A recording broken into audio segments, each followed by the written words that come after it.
ITN 뉴스라이더와 함께하고 계십니다. 이른바 계곡 살인사건의 피의자 이은혜와 조연수입니다. 오랜 기간 도피했죠. 2021년 12월부터 이듬해 4월까지 5개월 정도 됩니다. 조력자들이 오피스텔과 도피 비용을 제공했기 때문에 한동안 수사망을 피해 다닐 수 있었습니다. 이 조력자들이 항소심에서도 실형을 선고받았습니다.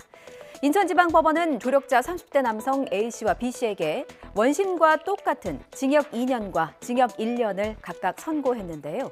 재판부는 A씨 등이 1심에서와는 달리 범행을 인정하고 반성하는 태도를 보이지만 이런 사정만으로 양형 조건에 변화가 있다고 보기 어렵다고 설명했습니다.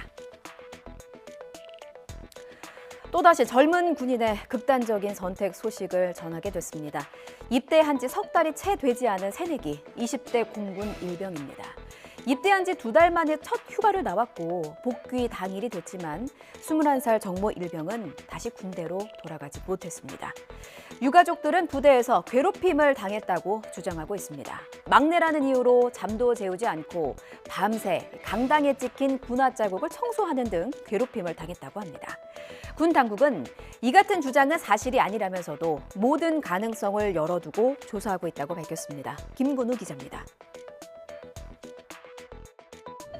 지난 7일 아침 8시 50분쯤 공군 방공관제사령부 소속 21살 정모 일병이 숨진 채 발견됐습니다. 고참들이 청소 같은 걸 시키면서 잠을 잘 못 자도록 한 경우가 많고 얘가 느끼기에 인성이 너무 나쁘다는 쪽으로 해서 얘가 많이 괴로워했다고 합니다. 우리 부대는 80년대 군대 같다고 이 정도로 민주화 군대가 아니었다. 특히 훈련소에서 동기 중 7등을 했을 정도로 군 생활에 잘 적응했던 정 일병은 소속 부대로 간 직후부터 자주 연락하던 친구들과도 연락이 끊기는 등 심상치 않은 기색을 보였습니다. 나는 고참이 돼도 내가 당했던 거는 밑에 애들한테는 안 할 거라고 저한테 얘기를 하거든요.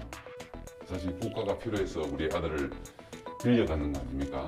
그러면은 빌려간 우리 아들을 무사히 군복무를 마치고 부모에게 돌려주는 게 이인데.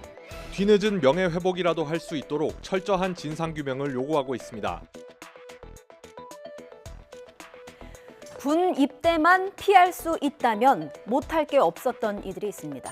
발작 연기에 그럴듯한 목격담까지.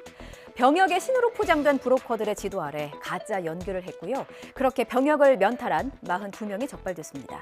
이 범행을 도운 가족과 지인까지 47명이 무더기로 재판에 넘겨졌습니다. 자, 이들이 누구인가 봤더니요. 이미 언론을 통해서 이름이 거론됐던 스포츠 스타부터 배우 등 연예인 그리고 의대생까지 참 다양했습니다.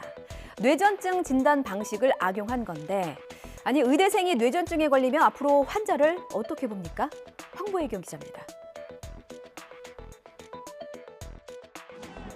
뇌전증을 앓고 있다고 속여 현역 군복무를 피한 혐의로 검찰 수사를 받아온 프로배구 조재성 선수와 배우 송덕호 씨.